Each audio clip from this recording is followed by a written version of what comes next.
Ini adalah motherboard yang ada di komputer yang sudah saya lepas, dan saya akan coba menerangkan beberapa komponen-komponen yang ada di motherboard ini. Kita lihat di sini. Di sini disebut dengan soket.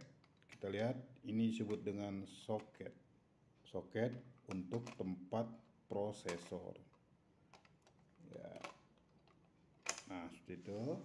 Nah, untuk soketnya kita lihat di sini. Ini adalah soket dari LGA 775 ya.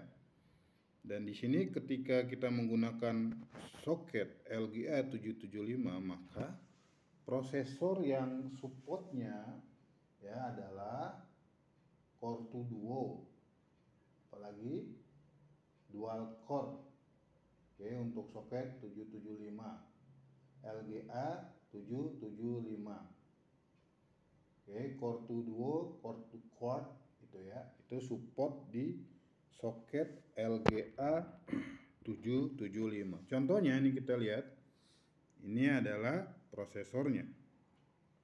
Jadi kita nggak boleh sembarangan nih untuk beli prosesor, karena ketika kita beli bisa aja si prosesor ini nggak masuk di soket motherboard, maka harus pas. Ini adalah prosesor dual core, makanya dia support di soket 775. Oke, kalau kita kasih misalnya contoh Core 7 maka nggak akan support.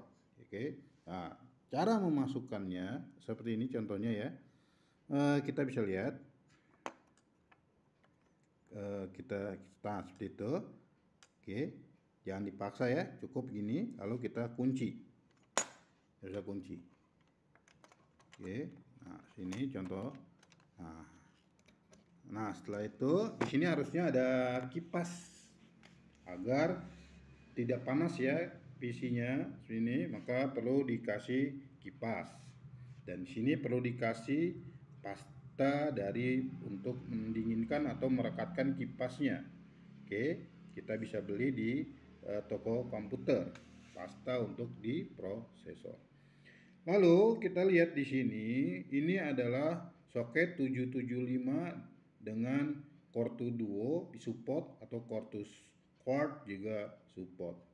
Kalau Anda ingin melakukan lebih terbaru, oke, Anda bisa kasih misalnya soket LGA, oke, 1156 ya, soket LGA 1156, oke, dia support sampai dengan Core 2 3, oke, sampai dengan kita Core 2 7 di LGA 1156.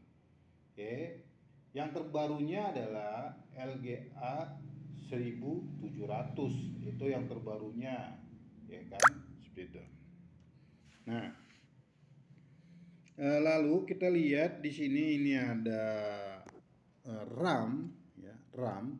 RAM juga kita lihat di sini kita menggunakan contohnya adalah DDR. Ya, RAM DDR.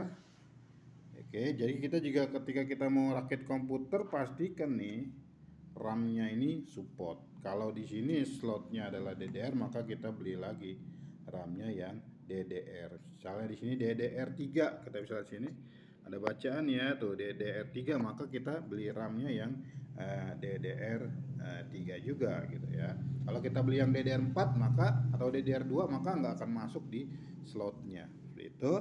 Ini kita bisa masukinnya, tekniknya gini sederhana, lalu kita tekan aja nih, kita lihat sini tuh ya, jadi otomatis dia akan kunci. Lalu kita lihat di sini ini adalah PCI Express. Ini biasa digunakan kalau kita punya VGA tambahan ya, tapi sebenarnya ini udah onboard ya. Mungkin kalau kita onboardnya kurang mantap karena suka main game online atau game yang lumayan GPU-nya, graphic user using prosesornya itu berat, maka supaya nggak patah-patah gambarnya kita perlu tambahkan VGA di slot ini. Oke, nah kita lihat lagi di sini ada baterai ya, ada baterai CMOS. Nah, indikasinya ketika baterainya sudah habis, maka times atau jam di komputer kita ketika kita sudah mematikan komputer dan jamnya itu sering ngaco. Nah, bisa jadi di sini jamnya ini sudah habis.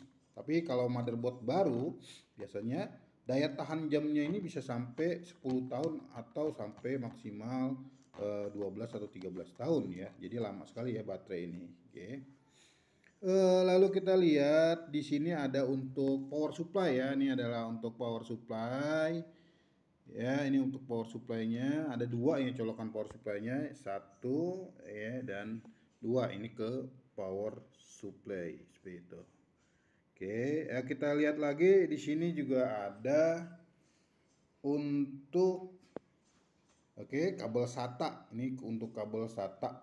Ini bisa kita colokkan ke CD-ROM atau ke hard disk HDD atau hard disk SATA nih kita atau hard disk SSD. Oke, nah ini ada kabel untuk SATA. Oke.